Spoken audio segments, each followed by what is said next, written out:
انقلاب کتابوں سے نہیں نکلتا، انقلاب سڑکوں پہ عوام کے نعروں سے نکلتا ہے۔ جب قوم ایک ساتھ کھڑی ہو جائے، جب قوم ایک ساتھ یکجہت ہو جائے تو کوئی بھی اس کو غلام نہیں بنا سکتا۔ ظلم جب کسی بھی قوم پر یا کسی بھی شخص پر حد سے بڑھ جائے تو صبر کا پیمانہ لبریز ہو جاتا ہے اور وہی لمحہ انقلاب کا آغاز ہوتا ہے۔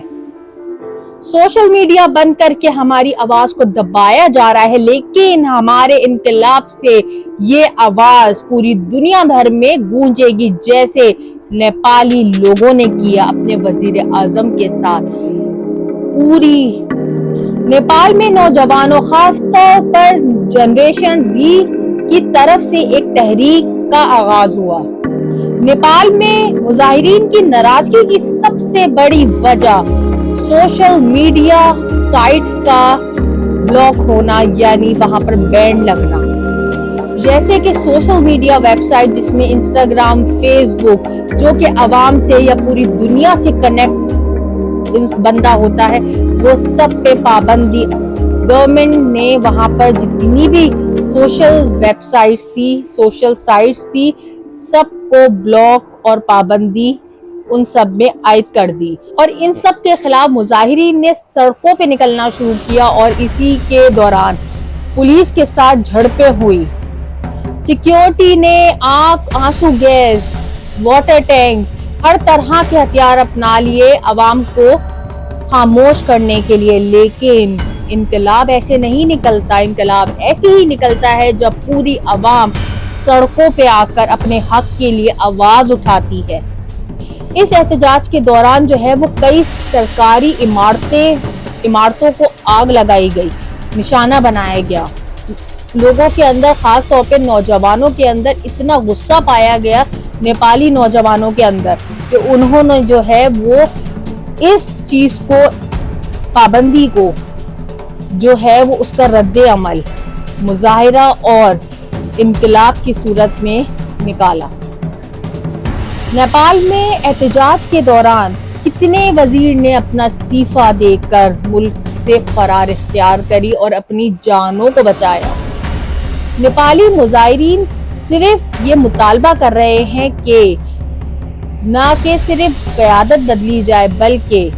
نظام میں شفافیت لائی جائے، بدعنوانی کو ختم کیا جائے، نوجوانوں کو روزگار کے مواقع ملیں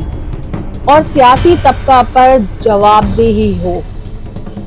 ناظرین، نوجوان نسل جو کہ اپنی آواز سوشل میڈیا کے تھرو پوری دنیا بھر کو بتا کر اپنے اوپر ظلم یا اپنے ملک پر ظلم یا پھر کسی بھی چیز پر زیادتی سوشل میڈیا کے تھرو عوام کو بتا کر اپنا حق لیتی ہے، لیکن جب اسی سوشل میڈیا پہ پابندی عائد کر دی جائے تو یہ ظلم کی انتہا ہے۔ کچھ سال پہلے آپ کو یاد ہوگا کہ بنگلہ دیش میں بھی کچھ اسی طرح کا حال تھا۔ وہاں پر بھی حسینہ معین جو تھی وہ وہاں کی وزیر اعظم، جنہوں نے کتنا کوٹا سسٹم پورے اپنے ملک میں کیا ہوا تھا کہ ایک کے بعد ایک اپنے ہی کوٹے کے لوگوں کو جابز ملتی تھی، وہیں پر اپنے لوگوں کو جو ہے وہ پڑھائی کے بیس پر بڑی بڑی یونیورسٹیز میں جو ہے وہ میرٹ پر نہیں ہوا کرتے تھے ایڈمیشن، وہاں پہ کوٹے کے بیس میں ہوا کرتے تھے۔ تو وہاں پر بھی نوجوان انقلاب لائے اور حسینہ معین کو اپنا استعفیٰ دے کر راتوں رات فرار ہونا پڑا اپنے ہی ملک سے، ان کو جلا وطن کر دیا۔ تو یہ لاتی ہیں انقلاب، اس طرح آتا ہے نوجوان لاتے ہیں انقلاب، اور ظلم جب حد سے بڑھ جاتا ہے تو پھر لوگوں کے اندر اتنا غصہ ہوتا ہے کہ وہ سڑکوں پہ نکل کے یکجہت ہو کر کسی بڑے سے بڑے طوفان کے ساتھ لڑ کے بھی اس کا مقابلہ کر سکتے ہیں۔ نیپال اور بنگلہ دیش میں بھی کچھ اس طرح ہوا کہ انہوں نے اپنے احتجاج سے اپنے اوپر جو ہو رہا ان کے اوپر ظلم تھا کئی سالوں سے، پوری نیپالی لوگ یکجہت ہو کر آواز بنے، یکجہت آواز بنے، اور اس کے بعد وہاں پر انقلاب آیا۔ لیکن پاکستانیوں کا تو اللہ ہی حافظ ہے، کیونکہ وہ اپنے اوپر